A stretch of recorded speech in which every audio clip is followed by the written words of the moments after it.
congratulating the organisers of this really timely conference, and also embrace the breadth of the conference. It's terrific to find representation from such a wide number of countries. Well, I won't go on too long. I just wanted to make 4 main points. The first is, well, where did all this start? Or when did all this start? And I think really the origins of this Cold War onslaught from the United States essentially date from the 2008 financial crisis. This was completely unexpected as far as the West was concerned, and it led to a big shift in the center of gravity of power from the United States to China. And it undermined the previous position that the Americans had held, which had underpinned their conception of the relationship between the two countries after the Nixon-Mao Accord. And those 2 propositions were, firstly, that China could never be an serious economic challenger to the United States. And secondly, China's rise was unsustainable because it didn't have a Western-style political system.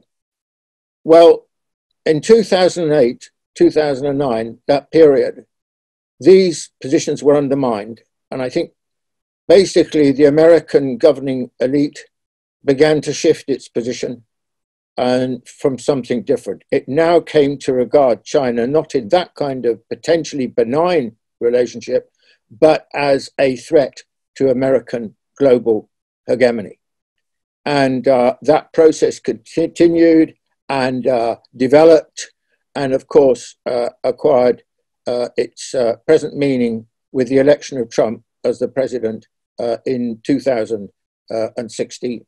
And I would characterize that this period and the present as the West, well, the America in particular, to a lesser extent, other parts of the West, as hegemonic angst. They are now, feeling the danger of being displaced. And this brings me to my second point.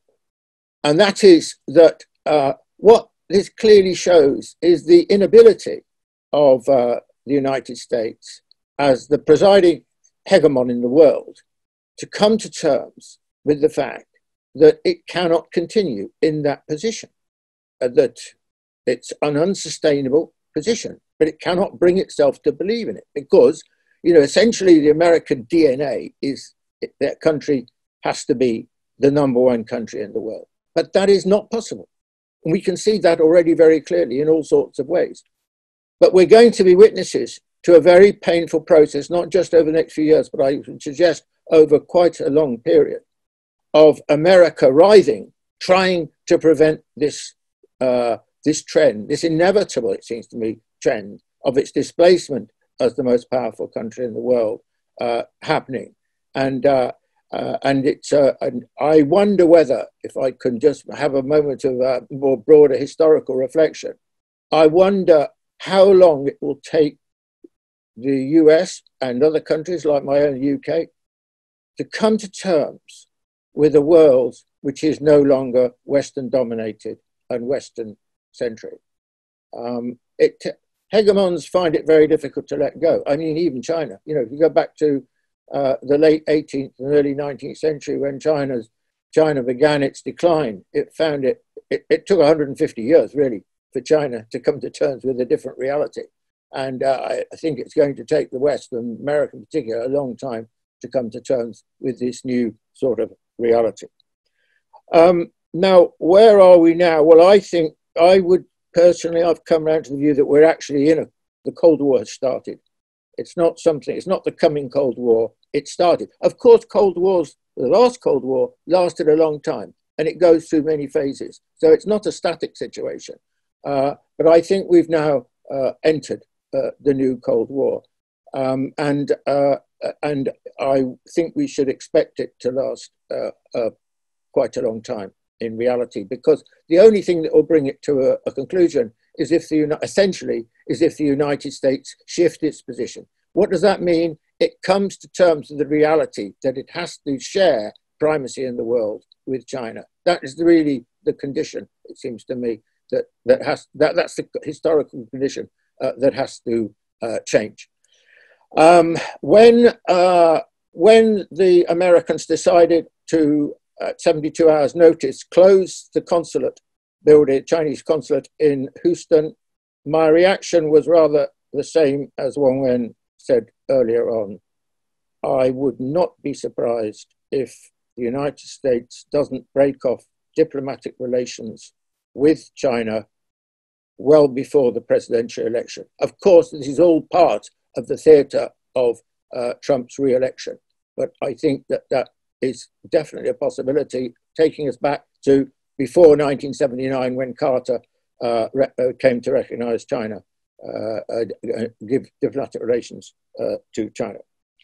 So my final point is this, and that is, I don't think, but obviously this Cold War will have some of the characteristics of the previous Cold War, and I think that's been illustrated by some of the points that have been made in the discussion.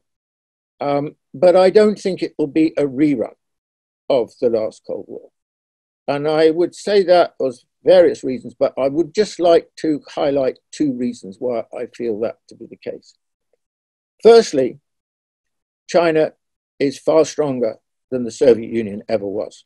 The Soviet Union was never a serious economic challenger to the United States. And China is in a totally different position. China is already, in some areas already, ahead of the United States. And its potential and capacity is much greater than that of the United States. So the United States is faced with a completely different kind of problem in China as compared with the Soviet Union. And the second thing I would like to emphasize is that I don't think that China's response is going to be the same as the Soviet Union's. I mean, I think one of the things I would criticize the Soviet Union for was, to go toe-to-toe on military expenditure in an arms race with the United States, which it could not afford anyway. China is not going to make that mistake, in my view. You can see that already. I mean, although its military spending has been rising, as other people have already said, graphically, China's military expenditure is well below that of the United States. So I think that China will not conduct itself in the same kind of way as the Soviet Union did. And I think this is extremely important. And I think that this will greatly assist those forces around the world who are worried about the Cold War and who, like us now, are seeking to campaign against it. Thank you very much. Thank you.